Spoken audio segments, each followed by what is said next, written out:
Bulletin में आपका बहुत बहुत स्वागत है। मैं हूं आपके साथ दीपिका ओझा। चलिए शुरुआत करते हैं खबरों की।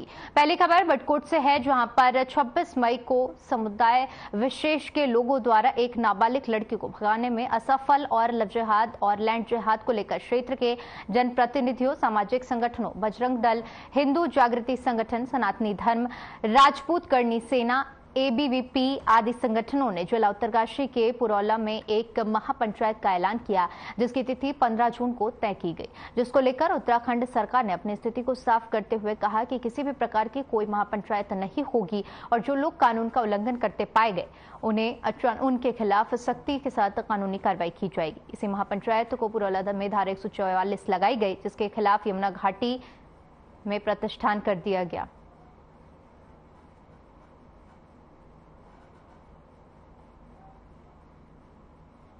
बात यह है कि हमारे जो यमुना घाटी हिंदू जागृति संगठन है, उसने हिंदुओं को जगाने का काम करा है। हमने समुदाय विशेष यानी मुसलमानों के किसी भी व्यक्ति को अगर टच करा हो, छेड़ा हो, तो ये धारा 144 लगानी जायज है।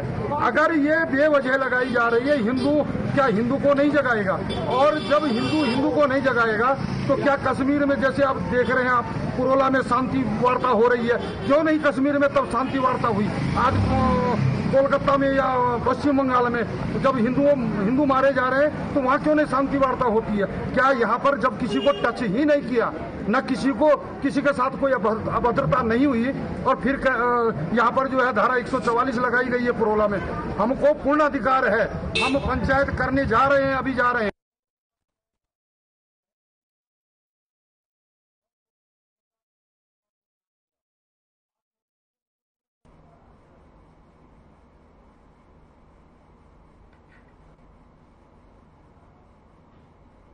वहीं केंद्रीय रक्षा मंत्री राजनाथ सिंह ने 19 तारीख को देहरादून के दौरे पर रहेंगे। बीजेपी के प्रदेश अध्यक्ष महेंद्र भट्ट ने बताया कि प्रदेश में चल रहे जनसंपर्क अभियान के तहत राजनाथ सिंह का दौरा देहरादून में हो रहा है, जिसके तहत प्रबुद्ध जन सम्मेलन में राजनाथ सिंह शिरकत करेंगे। इस सम्मेलन में देहरादून में प्रबुद्ध जन के साथ कई विषयों में चर्चा भी होनी है। बीजेपी राजनाथ सिंह के दौरे को देखते हुए तैयारियों में जुटी हुई है।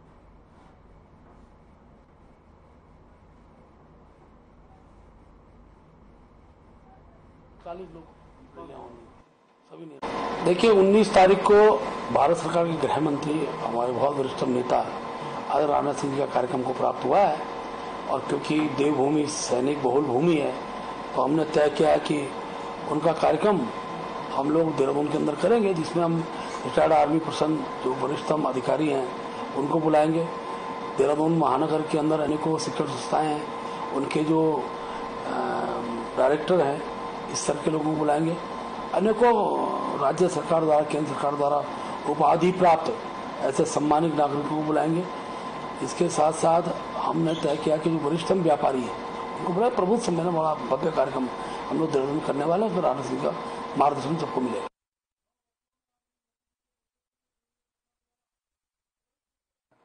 पीएम की कौन है, पूरी 540 लोग सभी नेताओं।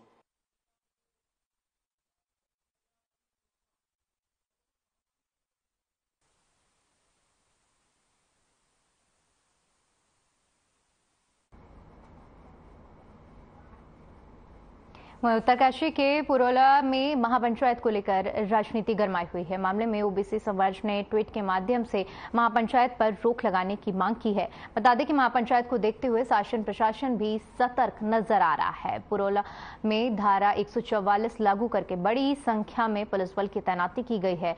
इस मामले में नया मोड़ सामने आया है। बता दें कि महापंचायत का समर्थन कर रहे देवभूमि रक्षा अभियान संस्थापक और निरंजनी अखाड़े के संत स्वामी दर्शन भारती को जान से मारने की धमकी मिली है। स्वामी दर्शन भारती का कहना है कि उन्हें जान से मारने की धमकी दी गई है।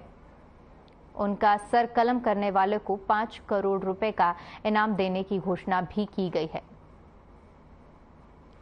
उन्होंने कहा कि पुलिस मामले की जांच कर रही है, मगर वे किसी धमकी से डरने वाले नहीं हैं। सनातन धर्म संस्कृति को उनका संघर्ष उसे बचाने के लिए हमेशा जारी रहेगा।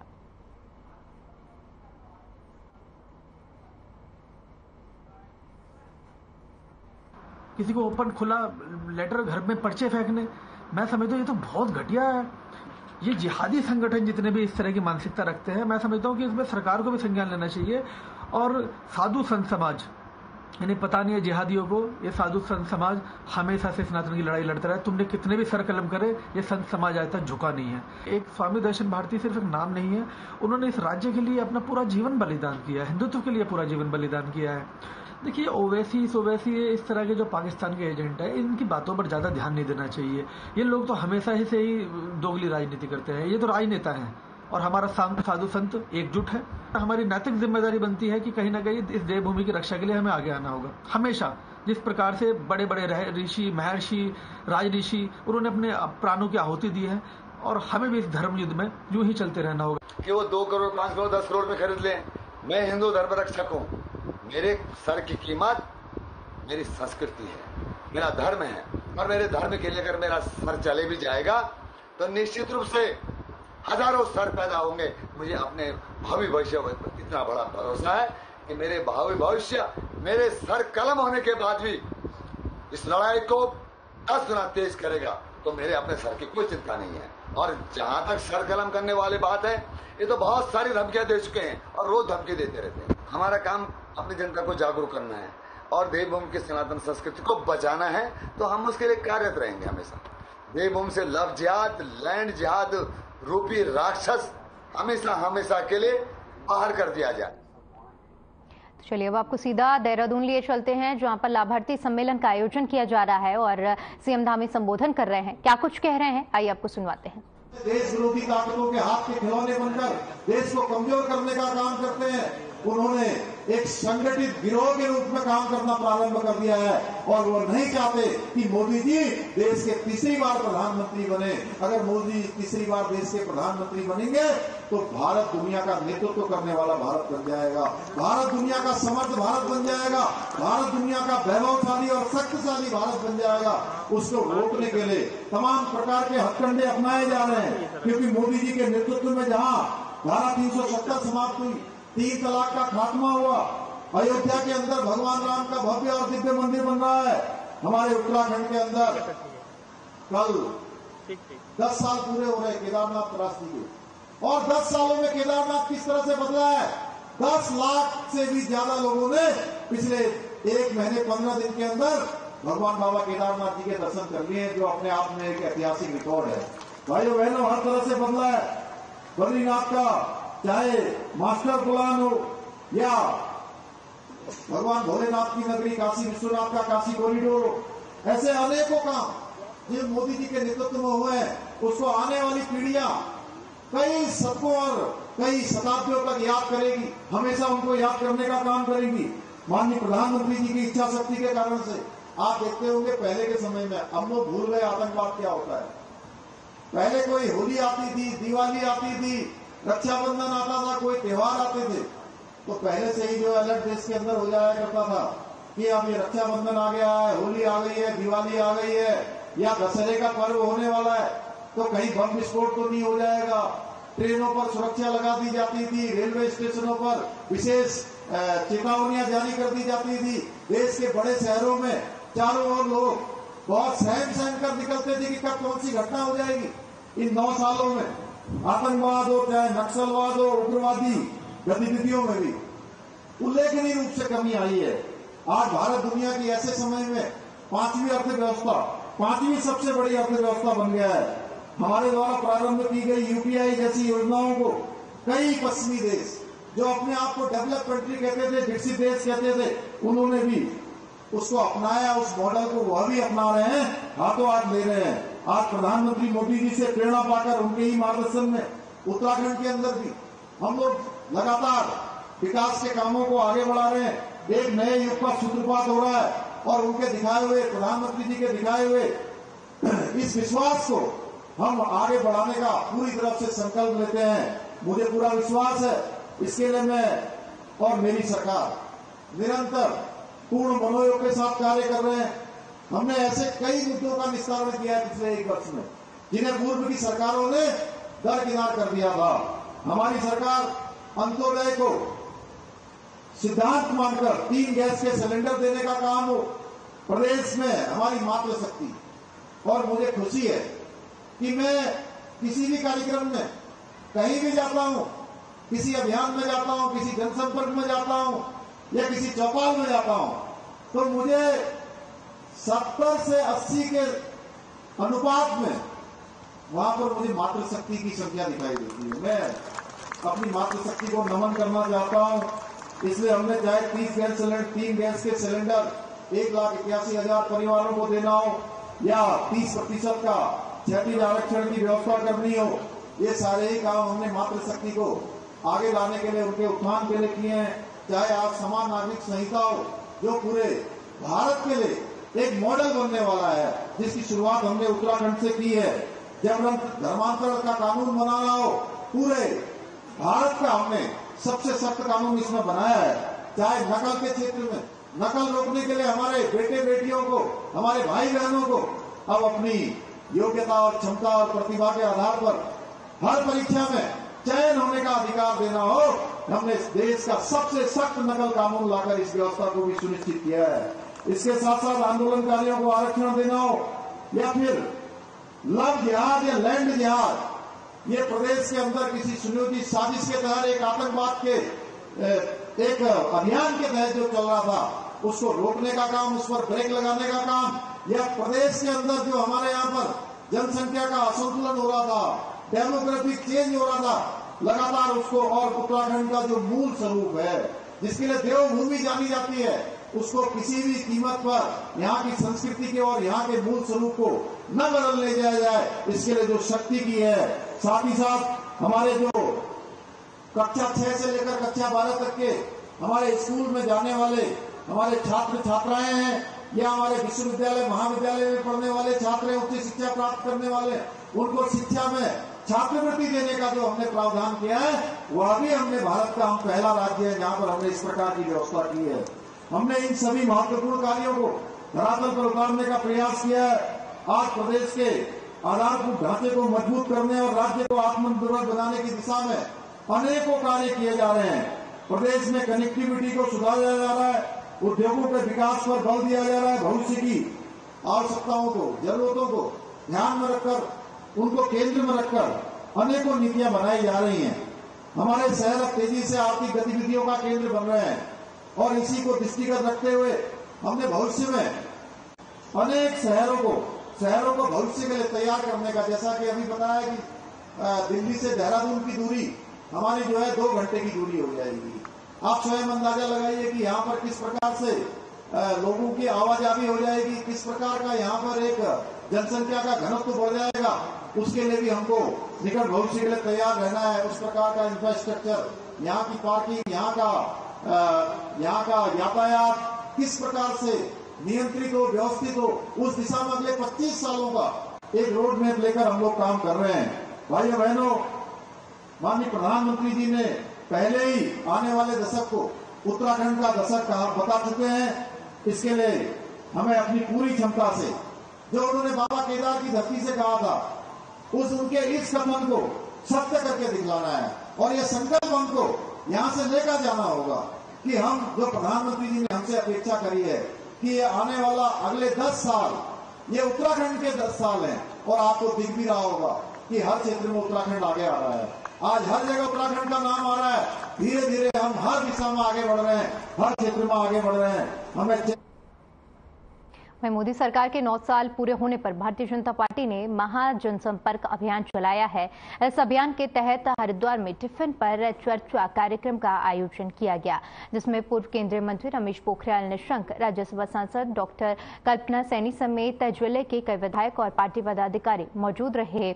हरिद्वार के जगजीतपुर में निर्माणाधीन मेडिकल कॉलेज में सभी बीजेपी नेता अपने अपने टिफिन लेकर प्रधानमंत्री नरेंद्र मोदी द्वारा किए गए विकास कार्यों पर चर्चा करने के लिए पहुंचे, जहां पर चर्चा की गई। सांसद निशंक ने बताया कि भारतीय जनता पार्टी प्रधानमंत्री नरेंद्र मोदी के 9 साल के कार्यकाल को उत्सव के रूप में मना रही है। उनके द्वारा कराए गए विकास कार्यों को भारतीय जनता पार्टी के कार्यकर्ता जन जन तक पहुंचा रहे हैं। सभी लोग हम सामूहिक रूप में सभी कार्यकर्ता जो उत्सव है इस 9 वर्ष का उसको अंतिम छोर तक कैसे करके सबके साथ सहभागी बनकर उनको भी उत्सव का हिस्सा बनाया जाए और विकास की जो योजनाओं की जो विकास की गंगा बही है, जो ये तीर्थ, ये जो मेडिकल कॉलेज लगभग 600 साढ़े 600 करोड़ का ये बन रहा है, आज हमने इसीलिए यहाँ पर इस तीर्थ में किया है। चलिए खबरों में आगे बढ़ते और बात करते हैं हरिद्वार की, जहां पर गोविंदपुरी कॉलोनी में उस समय हड़कंप मच गया जब एक बंद पड़े घर में चोरी होने की सूचना मिली। सूचना मिलते ही भारी संख्या में आसपास के क्षेत्र के रहने वाले लोग मौके पर इकट्ठा हो गए और इसकी सूचना ज्वालापुर कोतवाली पुलिस को दी गई। चोर इतने शातिर थे कि बंद पड़े घर में पुरानी अलमारी में घुस बैठे। घंटों की कड़ी मशक्कत के बाद पुलिस ने दोनों चोरों को गिरफ्तार कर लिया है, जिनके बाद स्थानीय लोगों ने राहत की सांस ली है। ज्वालापुर रेल चौकी प्रभारी सुधांशु कौशिक ने बताया कि पुलिस को सूचना मिली थी कि एक बंद पड़े कमरे में कुछ चोर घुस गए हैं और वे घर में ही मौजूद हैं। सूचना मिलते ही पुलिस की टीम मौके पर पहुंची और स्थानीय निवासियों की मदद से पुलिस ने कमरे की अलमारी में छुपे हुए दोनों चोरों को कड़ी मशक्कत के बाद गिरफ्तार किया। कुछ देर पहले हम लोगों को सूचना मिली थी कि एक बंद मकान में कुछ लोग घुस गए हैं और चोरी का प्रयास कर रहे हैं और जो कि अभी घर में मौजूद हैं। तो इस सूचना पे मैं और हमारी टीम इंस्पेक्टर साहब तुरंत मौके पर पहुंचे और पब्लिक की सहायता से और पुलिस की प्रयास से उनको बगल वाले घर में एक बंद करके कमरे से पकड़ा गया है। 2 लड़के हैं वो। बस ये है, बंद घर है, खंडर मकान है, अंदर सारे ताले बंद थे, सारे अंदर एंट्रेंस बंद थे, तो छतों से कूद के बगल वाली छत से जाके अंदर कूदे हम लोग। तो हम पीछे के रास्ते से हमने देखा कि एक रास्ता मतलब खिड़की बच्चों ने तोड़ दी थी पत्थर मार के, वहाँ पे एक रास्ता है, उसके माध्यम से फिर हम लोग ऊपर गए। पुलिस वाले हमारे जो भाई हैं उनकी सहायता से फिर हमने ऊपर से घुसे। फिर मैं और ये मेरा एक भाई, इन्होंने दरवाजा तोड़ा। तो दरवाजा तोड़ने के बाद भी वो इतने मतलब शातिर टाइप के थे कि उन्हें पता था दरवाजा तोड़ के कैसे छुपना है, कैसे क्या करना है, तो वो अलमारी के अंदर छुपे हुए बैठे हुए थे।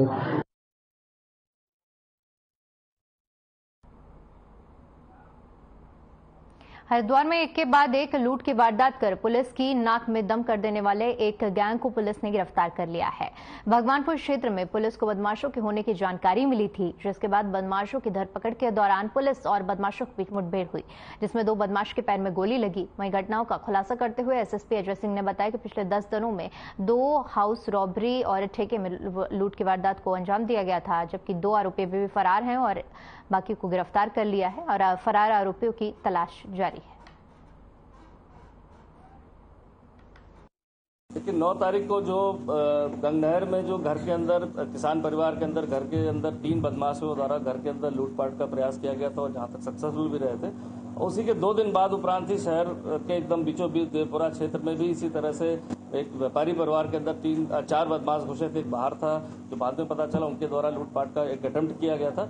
ये समस्त दोनों घटनाएं पूरे शहर के लिए, हरिद्वार शहर के लिए बड़ी सनसनीखेज भी थी और ये पूरा इसमें था कि जिस तरह से गैंग सक्रिय था, क्योंकि जो भी देखा गया पूछताछ में जो पकड़े गए हैं उनके लंबे आपराधिक इतिहास है लूट के और अन्य वारदातों के। इसको देख के लग रहा था कहीं ना कहीं ये बड़ी अनहोनी घटना आगे कर सकते हैं। तो इस समस्त हमारी जो शहर देहात की एसओजी सभी टीम जो सभी को इसमें सक्रिय किया गया था और बहुत सारे सीसीटीवी फुटेज और जो हमारा इलेक्ट्रॉनिक सर्विलांस हो, मैनुअल हो, ये सब जानकारी करते हुए कल देर रात्रि भगवानपुर के चौली क्षेत्र को हमने आइडेंटिफाई किया था कि कहीं ना कहीं बदमाश इस इलाके से निकले हैं और यहीं पर शरण लिए हुए हैं। इसके बाद रात्रि सूचना मिलने पर जो हमारी स्पेशल टीमें थी, सूचना पर तत्काल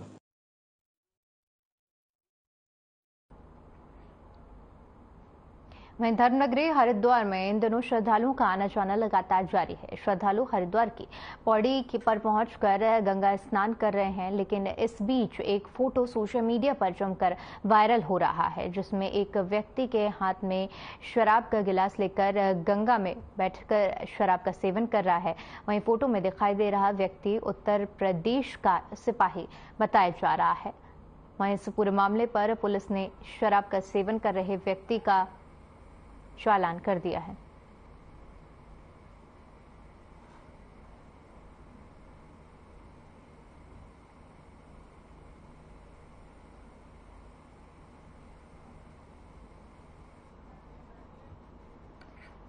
तो तस्वीर हरिद्वार की है जो कि इस समय सोशल मीडिया पर काफी तेजी से वायरल हो रही है। तस्वीर में आप देख सकते हैं कि गंगा स्नान के दौरान एक व्यक्ति जिसने अपने हाथ में शराब ले रखी है और इस व्यक्ति की पहचान उत्तर प्रदेश के सिपाही के तौर पर हुई है। हालांकि वहां मौजूद पुलिस ने इस व्यक्ति का चालान कर दिया है और साथ ही साथ वहां मौजूद किसी व्यक्ति ने इसकी तस्वीर खींच ली और जो कि तस्वीर अब सोशल मीडिया पर काफी तेजी से वायरल हो रही है।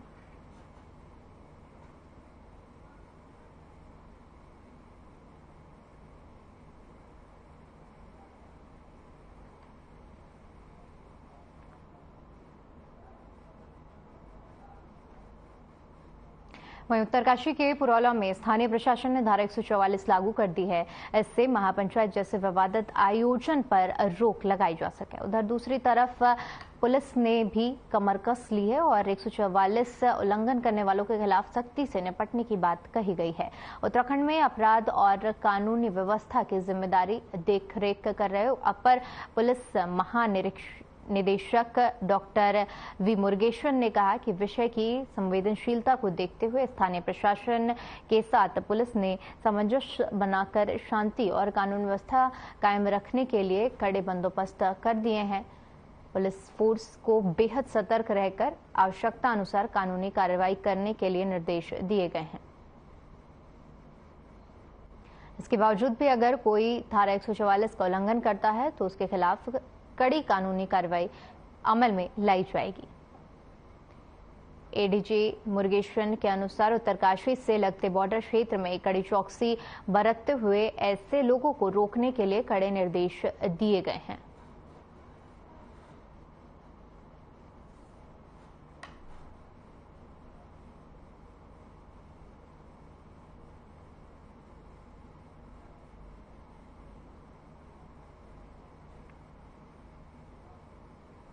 चलिए फिलहाल के लिए इस बुलेटिन में इतना ही। बाकी तमाम बड़ी खबरों के लिए बने रहिए हमारे साथ। नमस्कार।